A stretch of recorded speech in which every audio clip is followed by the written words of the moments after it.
I have stuff from the Goodwill bins and Earth and Tree Miniatures, but we'll start with these 25-cent grab bags I got at Earth and Tree. You may find similar items across multiple grab bags, but they'll differ every time you go, depending upon the projects they're doing in the store and the stuff they're trying to get rid of. For this batch, many contained a tea set. This beautifully hand-painted tea set was originally $12 being sold in the store, but now it's included in this grab bag, which cost only 25 cents. Of my 9 grab bags, 6 contained tea sets, including this cobalt blue one and an unpainted set. These 6 sets would have cost $72, so this is a good start. Included in one of the bags, along with several items, was this unopened Classics hardware. This comes with 6 of these drawer pull style keyhole things and 6 keys with a bunch of tiny nails. I like to cover these with rub and buff to cut down on some of the shine to make them look more expensive. This regularly sells for $2.50, so I got it for 90% off. I already have a stash of this hardware that I keep in this glass Dollar Tree jar that I got way back when it was still $1 for 6 of these. I love storing these in glass since it's really easy to see what you have, and the original packaging is pretty bulky. At Earth and Tree Miniatures, they make custom dollhouses and do little projects, so they end up with scraps. I really like this fabric because of the small pattern on it, and this particular grab bag also included this really small trim, which is perfectly 1/12 scale. I could see myself using both of these in a cottagecore style project. My favorite fabric is probably this one, which is really reminiscent of a tapestry or a rug, so this could either go on the floor or hang on a wall like a big wall hanging. This type of weave frays really easily, so you could convert this into a carpet with fringe. Instead of making 2 carpets, I would use the house section as a tapestry and use any scraps to make carpet bags. Across the 9 bags, I got a bunch of these plastic miniature figurines. I really enjoy repainting cheap plastic things to make them look more expensive. For this piece, I would probably put a little rod in its head and a shade on top to make it look like a lamp. Instead of making these piggy banks or using them as real animals, I could paint them the same color and create a couple of bookends. They're not exactly the same, but they're similar enough. Previously, I painted plastic game pieces to look like copper, brass. I could do marble effects, and these 2 chickens are realistic enough that I could use them in a 1/48 scale scene as real chickens. I just can't help myself, so I would have to repaint them and maybe try to create the tiniest feathers. I love that I got all of these newspapers. I could age the paper with some tea or brown water. You could wallpaper an attic with these. You can also cut these up to make it look like there's real print in a miniature book. I got all of these newspapers among my 9 bags. I'm not sure if Harper's Weekly is a real magazine, but if you flip through the pages, there are lots of images, graphics, and real words that you can read. I couldn't tell what these were at first, but there are tiny perforated lines, so these are miniature 1/12 scale stamps. I ended up with 2 of these vintage style radios. I seem to recall that these are pretty big in real life, so I'm thinking these may be half scale. In half scale, these would be the equivalent of a 1 foot tall, and in 1/12 scale, they would be 6 inches tall, which seems kind of shrimpy. I always add a personal touch to things, so I would probably tidy up the painting and add realistic cords. This is a 1/12 scale pendant light shade, but instead I would use it as a lampshade and create a custom base for it. You end up with some raw materials in the 25-cent grab bags. These are wooden furniture caps. I recently made over a furniture cap to look like this little marble trinket dish with a handmade tassel. I painted a silica bead to go on top to look like a little handle. I love upcycling odd things into dollhouse miniatures like this. I also got 2 chains for crafting, some firewood, and a random hinge. I'm really happy with the haul I got, in particular the $72 worth of tea sets, all my newspapers. I'm also excited about all the cheap plastic figurines I can redo and this fabric and trim I have to add to my stash. I paid $2.25 for everything you see here, and for an additional quarter, I got this little bundle of used paintbrushes. So this cost less than 2 items from the Dollar Tree, and I supported a small business. Now I'll show you the rest of the stuff I got at Earth and Tree Miniatures, starting with this bundle of miniature trim. This is a great variety pack I paid only $1 for.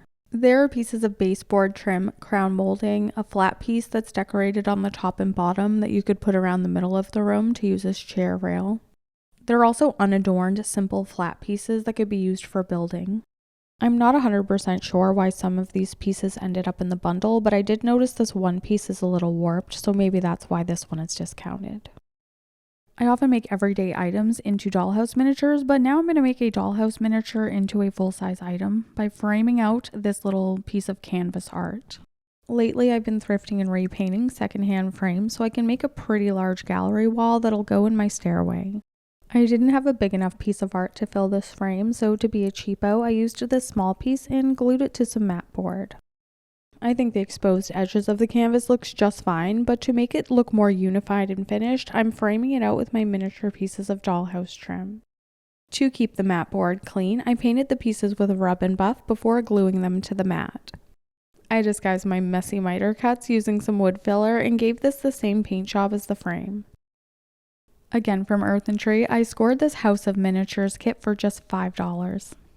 This is a 1/12 scale highboy. I was extremely excited to find this highboy, which is a broken bonnet highboy. This is a rare piece that sells regularly for at least $50 on eBay. I cannot even imagine designing and cutting all of the pieces to make an intricate piece of furniture like this.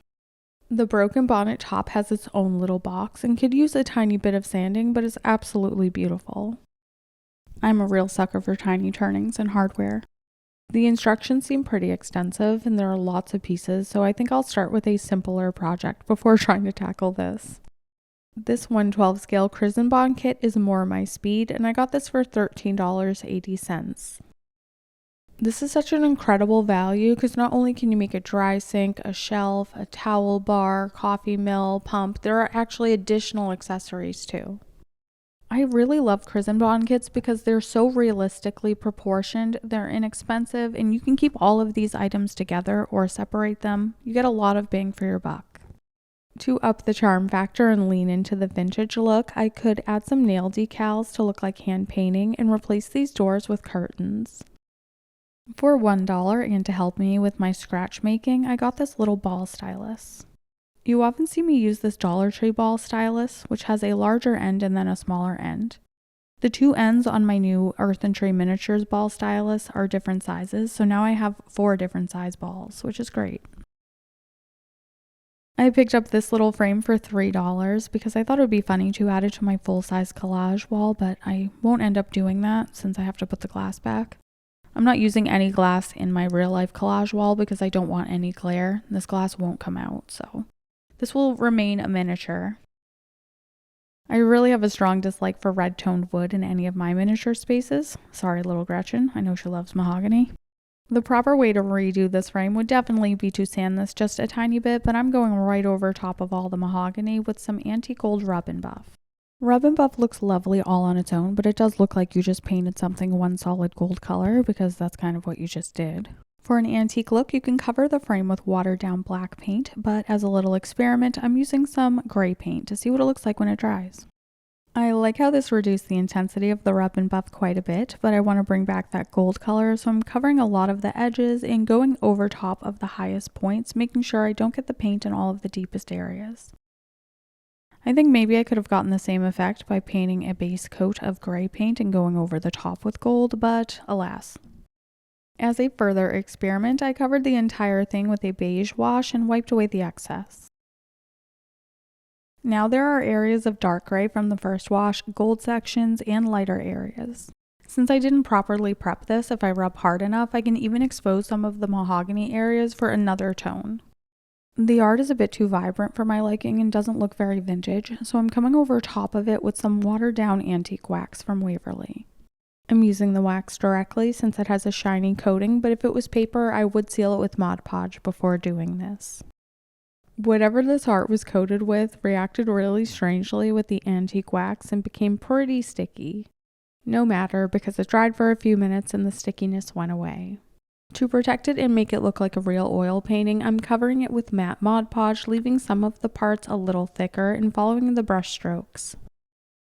This really thin suede-like fabric is too cool to be stuck on the back of this picture frame, so I'm stealing that to use in a different project someday and adding the art back with some tape. To make it shiny, I buffed all of the rub and buff with a paper towel once everything had dried. I really prefer the art with less contrast like this and love the champagne gold tone of the antique looking frame. Here's the before and after. Now I'll show you things I got at the Goodwill outlet or Goodwill bins. At my outlet, most things are $2 a pound, although electronics and glass are 50 cents a pound. Items end up being really cheap, especially lightweight items, but I actually live in one of the most expensive regions. At other stores, things are $1.29 a pound. These beads caught my eye because I really like these metal filigree pieces. I actually think these would look cool painted white and added to a ceiling, like ceiling medallions. I believe these are thin metal filigree bead caps, which lend themselves to a lot of different projects and miniatures. These could be used as the base of a lamp, a ceiling light fixture, a light fixture shade for a table lamp. They could be a bowl. The world is your oyster. I have several pearls in these lampshade-like or light fixture-based-like pearl cap things. These would make a cool ceiling light fixture just by adding the white cap to the ceiling and then a bead below it. I'm not entirely sure what I would do with these little cones, but I dig it. I have lots of smaller beads, these metal filigree beads, and even a couple of tassels. I paid about 50 cents for this plastic organizer and these beads. Every time I go to the bins, it's such a treasure hunt, and I was really excited to see these miniature doors that are from Earth and Tree Miniatures. These are the Alessio narrow door, which I think would be really great in maybe a narrow pantry or small closet. I'm obsessed with making miniature accessories from scratch, but I don't do much scratch building, so I'll have to start using some of my building materials. Anytime I see them, I've been picking up hand fans from the Goodwill bins because I've seen people make some cool things out of these. This isn't something you would just put in your miniature project. This is more just a bunch of thin material. I've seen people make spiral staircases with these, but I need some other ideas too. For this style of fan, this piece is smaller, so this could be a ceiling fan blade or a very tiny spiral staircase. This is the only fan I have where these wooden pieces are not pierced. I think this shape would work really well as stair railings or for a balcony. At $2 a pound, plastic items are extremely cheap, so I had to pick up this miniature toilet. The orange lid is quite the look, so I would probably just repaint that white. If I find a miniature in the Goodwill bins, I have to rescue it, so I did have to take this broken table home. This could end up going in my very crowded basement diorama someday, like shoved toward the back where you can't see the broken base. I have not even started that basement yet, but maybe this would go in there too at some point because it will be very crowded, kind of like a hoarder from the 50s, 60s, 70s has just put a bunch of junk in a basement. I'm not sure what this started out life as, but it says Japan on the back and it's definitely a 1/12 scale miniature of some sort. I think I would put a toothpick across the top like a rail and just use it as a blanket stand. I'm guessing this is a piece from a Chrysnbon kit. It looks like a fancy little frame to me, so I would use this paired with this activity book I also got at Goodwill by the pound for $2. You can just imagine how cheap this was because it's paper. I've already scavenged a bunch of art from it from my full-size gallery wall, but I did add Mod Podge to some of these smaller paintings inside so I can use these in miniatures. I could frame these out with the trim I got from Earth and Tree Miniatures as well. I really enjoy watching Tiny View on YouTube, and she's often quilling, so I had to pick up all of this quilling paper. These are very thin pieces of paper that you wrap around themselves to make 3D objects. Cutting all of these strips would be extremely time consuming, so I was very happy to pick this up for a total of about 15 cents because it was so lightweight. I'm not sure how to use it, but it also came with this little quilling tool.